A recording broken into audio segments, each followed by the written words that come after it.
कुख्यात गैंगस्टर अमन साहू के अंतिम संस्कार के बाद एकाएक धड़ाधड़ जो है वो किस तरीके से राज उगलते हुए उनके पिता दिखाई दे रहे हैं, ये आज की इस वीडियो में हम आप लोगों को दिखाने वाले हैं और बात हम आप लोगों को सुनाने वाले हैं।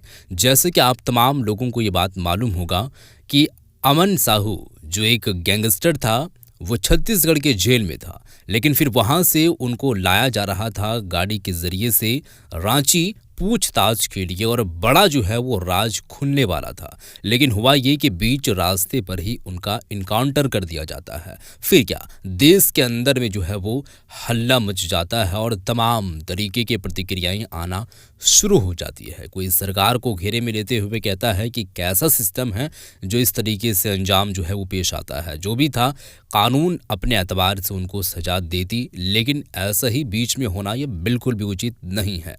उनके पिताजी यानी कि उनके माता पिता पिछली वीडियो में हम आप लोगों को बताए थे और दिखाए थे कि ये मांग कर रहे हैं सीबीआई जांच को लेकर कि सीबीआई जांच हो, हम ये जानना चाहते हैं। ये जो है वो बात करते हुए उनके माता पिता दिखाई दे रहे थे। आज जो है वो उनका अंतिम संस्कार हुआ है, तो अंतिम संस्कार के बाद उनके पिता क्या कुछ जो है वो एकाएक राज खोले हैं, आज की इस वीडियो में हम आप लोगों को दिखाने वाले हैं। उसके बाद हम आप लोगों को ये भी बताएंगे कि इन सब सारे मामले पर क्या प्रतिक्रिया है, क्या प्रतिक्रियाएं व्यक्त किए हैं डुमरी विधायक जयराम महतो, वो भी हम आप लोगों को दोस्तों वीडियो दिखाने वाला हूँ। लेकिन पहले आप ये वीडियो देखें कि उनके पिताजी का कहना क्या है, उसके बाद हम वो वीडियो आगे मज़ीद दिखाएंगे। पहले आप ये वीडियो को देखें। रंजन जी, एक जो ये स्थिति आती है किसी भी पिता के लिए बहुत बहुत खराब स्थिति होती है, क्योंकि जब कोई पिता होता है तो अपना बच्चा को सोचता है कि ऐसे क्षेत्र में ले जाएंगे जहां पर मेरा बेटा को लोग जानेगा, पहचानेगा, परिवार के लिए अच्छा काम करेगा। लेकिन जिस क्षेत्र में अमन ने अपनी जगह बनाई थी, लोग गलत निगाह से देखते थे, गलत तरह का मैसेज जाता था। अभी जो स्थिति, क्योंकि आप आखिरी में जो गुजर रहा है वो आप पे गुजर रहा है, अमन चला गया, कैसे देखते हैं पूरी स्थिति को? देखिए, आज की जो घटना हुई है ये 10 तारीख की, ये बहुत दुर्भाग्यपूर्ण है।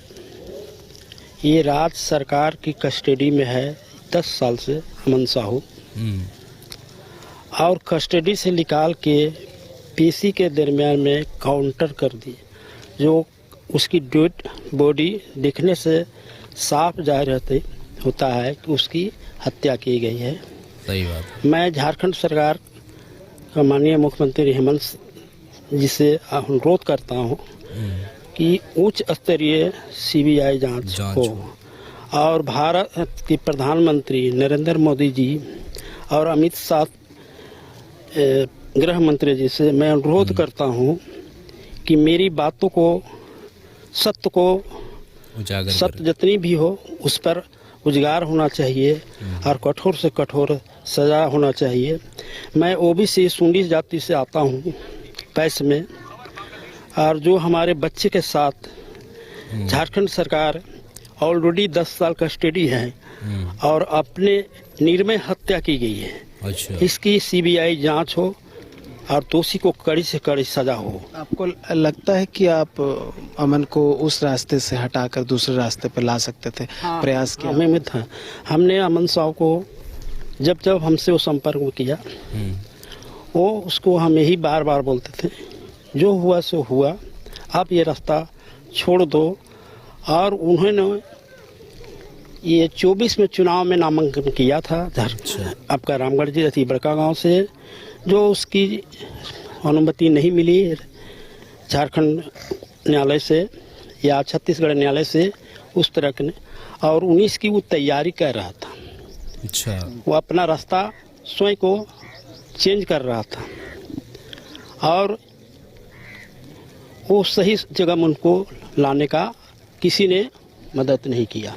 नहीं, 10 साल से हमारा बेटा मेरे कब्जे से बाहर है, सरकार की पुलिस के हाथों कस्टडी में है, राज्य सरकार के जेल में है। अच्छा, आपको लगता है कि मतलब ऐसा दलदल था जहां से निकल पाना मुश्किल? संभव नहीं था, लेकिन वो ऐसा था वो प्रयास कर रहा था और निकल भी जाता। अच्छा, हमें विश्वास था कि वो प्रयास कर रहा था कि इस दलदल से हमको निकलना है, राजहित में हमको काम करना है। लेकिन राज के कथित सफेदपोशों ने उसको उपयोग किया, उससे भरपूर फायदा लिया। अब जब देखा कि ये मुख्य धारा में लौटने जा रहा है तो इसकी साजिश के तहत इसकी हत्या करवा दी गई। देखिए, ये तो बात आप कह ही रहे हैं, लेकिन बाहर की भी दुनिया है। बाहर कुछ और कहते हैं लोग, अपराधी कहते हैं, गैंगस्टर कहते हैं, इस तरह के नाम से। हम नहीं मानते। मीडिया के माध्यम से वो कस्टडी में है। पहला बात, वो कस्टडी में है। नहीं, अभी की जो तस्वीर है, ये तो जो घटना होनी थी वो हो चुकी।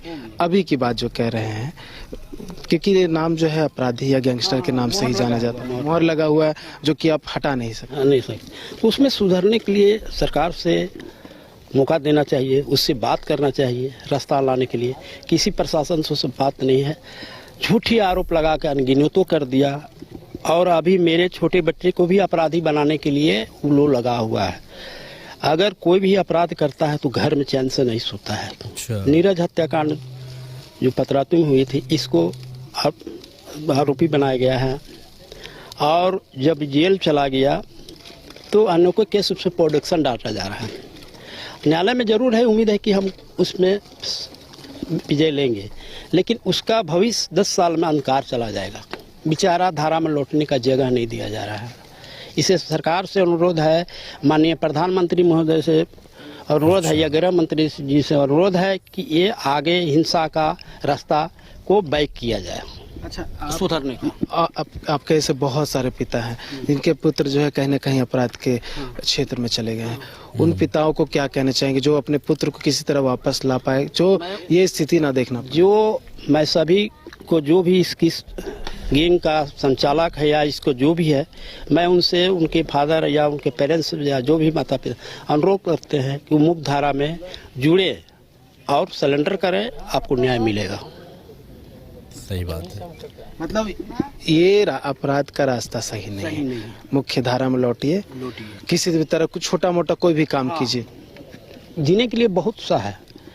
आप, भगवान 2 हाथ दिए हैं, पैर दिए हैं, तो आप कोई भी कर्म कीजिए, मेहनत कीजिए उसके लिए, और हमसे ज़्यादा क्या कर सकते हैं। अच्छा, एक और, प्रशासन सुधरने नहीं दे, लेकिन प्रशासन को तो चलाना है ना। आज अमन साहब इस जगह वो खड़ा हुआ है, को माता पिता किया है, सारी व्यवस्था आप नहीं देते हैं, अब वो आपको पूरा करता है, तो उसकी भी तो आकांक्षा है कि हमको और अर्जित कर ले।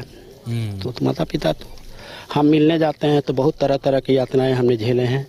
हमारे परिवार जाते हैं, बहुत हमसे कम ही मिलते थे। हमारा बात जब नहीं रास्ता से भटक गया, मैं बहुत उससे धीरे धीरे जब नहीं सुनने लगा, और स्वाभाविक है कि नहीं होगा, वो बोलता था जब भी कि पापा हम कोशिश भी करेंगे तो हमको जीने नहीं देगा।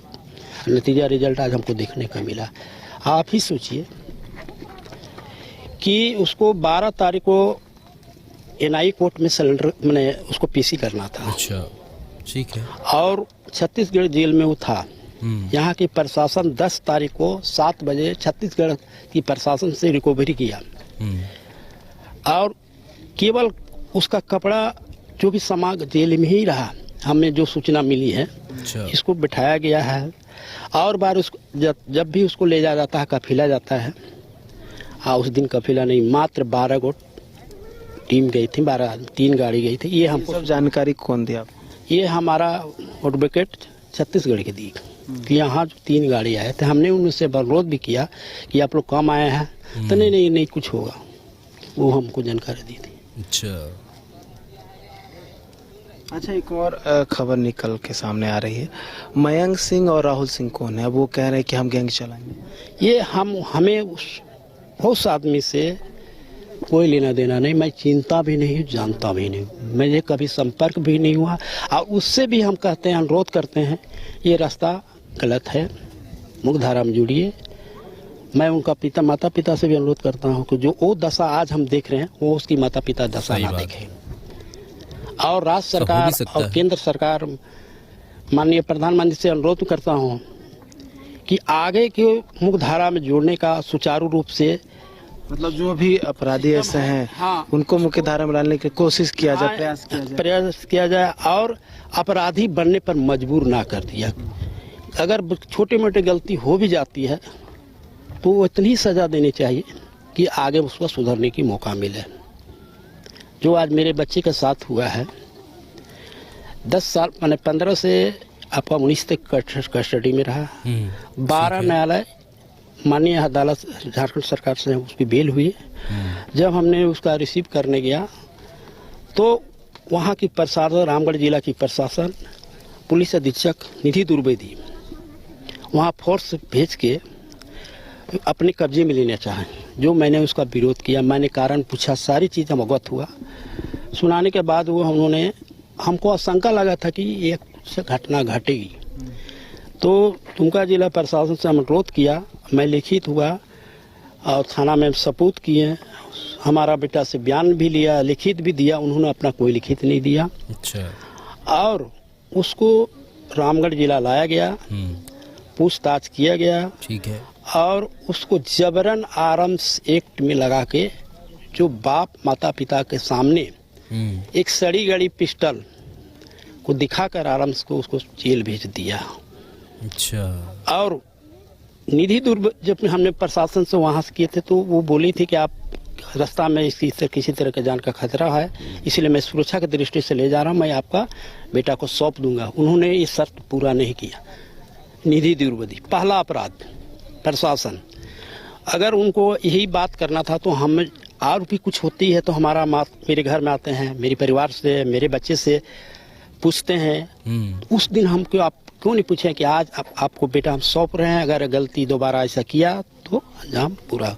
उन्हें हमें कोई भी संपर्क नहीं किया और हमारा बच्चे को जेल भेज दिया। अमन साहू पे अगर पूरे राज्य की बात करें तो 120 से अधिक मामले दर्ज थे विभिन्न थानों में, अनगिनत है।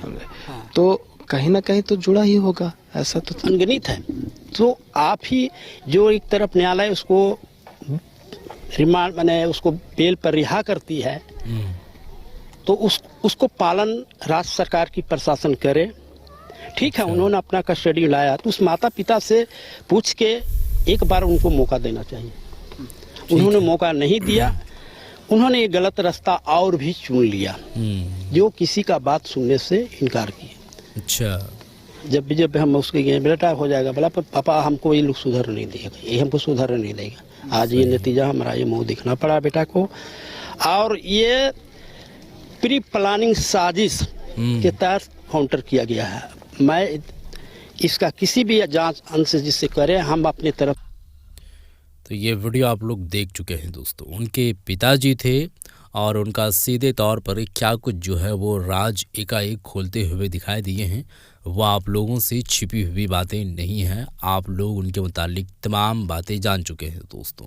अब ये सीबीआई मांग कर रहे हैं जांच को लेकर के माननीय इस राज्य के जो मुख्यमंत्री हैं श्री हेमंत सोरेन जी, और उसके बाद जो है वो केंद्र सरकार जो इस राज्य के प्रधानमंत्री हैं श्री जो है वो दामोदर दास नरेंद्र मोदी साहब, उनको जो है वो ये बात बोलते हुए नजर आए हैं कि इस तरीके के जितने भी गैंगस्टर हैं उनको उतना ही सज़ा मिले जितना वो काम किया है। उसके बाद उनको एक मौका मिलनी चाहिए कि ये रास्ते को छोड़ करके और वो जो है उस रास्ते पर आए जो रास्ते पर नॉर्मली लोग इंसान जिया करते हैं, कमाते हैं, खाते हैं और ज़िंदगी जो है वो गुजारते हैं। इस तरीके के बात का ये प्रयोग किए हैं। बाकी बातें आप लोग तमाम सुन चुके हैं। आगे इनके मुताल्लिक और भी जब जानकारियाँ आएंगी हम आप लोगों तक मजीद पहुंचाने की कार्य करेंगे। लेकिन अभी जो है एक और वीडियो मैं आपको दिखाना चाहूँगा कि इस जो है वो विधानसभा क्षेत्र डुमरी विधानसभा क्षेत्र के विधायक जयराम मातो का क्या है कहना, आप इनका वीडियो देखें। घटना से अवगत नहीं है। अब इस घटना को पहले हमें जानकारी लेने दीजिए, संज्ञान लेने दीजिए। अभी आपको जानकारी मिली है, हम तक तो अभी आई भी नहीं, चूंकि हम अपना आज के सब्जेक्ट का अध्ययन कर रहे थे तो इस विषय की जानकारी नहीं है। काउंटर पे मारा जाना किसी का क्या? देखिए, हमें लगता है कि अब हम घटनास्थल पर मौजूद थे नहीं, अब सच्चाई क्या है उसे जानते नहीं है, तो अभी किसी प्रकार की प्रतिक्रिया हम देने में असमर्थ हैं। अच्छा जयराम जी, यूपी मॉडल को यहाँ अपनाया जा रहा है झारखंड में, काउंटर हुआ है। देखिए करिश्मा जी, इस विषय को हम अभी जान रहे हैं आपके माध्यम से। डीजीपी बोले कि जेल से ही सारा ऑपरेट हो रहा है, ये आप क्या लगता है कि इस तरह की चीजें जो है? जी हम भी सुने हैं, लेकिन अभी तक हमको एक नाम लिया गया। डीजीपी के बयान पर क्या प्रतिक्रिया है आपकी, जो उन्होंने कहा है कि जेल से सारा कुछ ऑपरेट हो रहा है? देखिए ये तो कहीं ना कहीं सिस्टम की नाकामी है कि जेल। तो यही कुछ बातें थी। अभी ये इनका सीधे तौर पर कहना है कि हम अध्ययन जब तक नहीं करेंगे तब तक हम कोई भी स्टेटमेंट को सार्वजनिक रूप से नहीं जो है वो उसको सार्वजनिक करेंगे।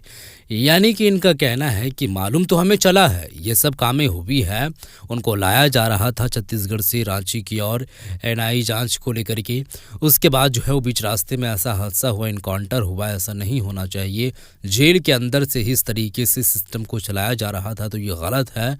इसको जो है वो पूरी तरीके से सुधार में लाना चाहिए था। ये नाकामी रही और ऐसा बिल्कुल भी नहीं होना चाहिए था। इस तरीके के शब्द का जो है वो प्रयोग वो किए हैं।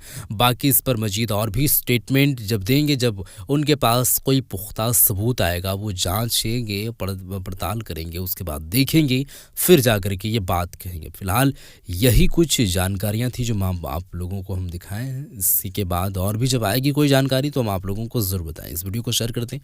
मिलते हैं एक और नई वीडियो के साथ, तब तक के लिए खुदा हाफिज़।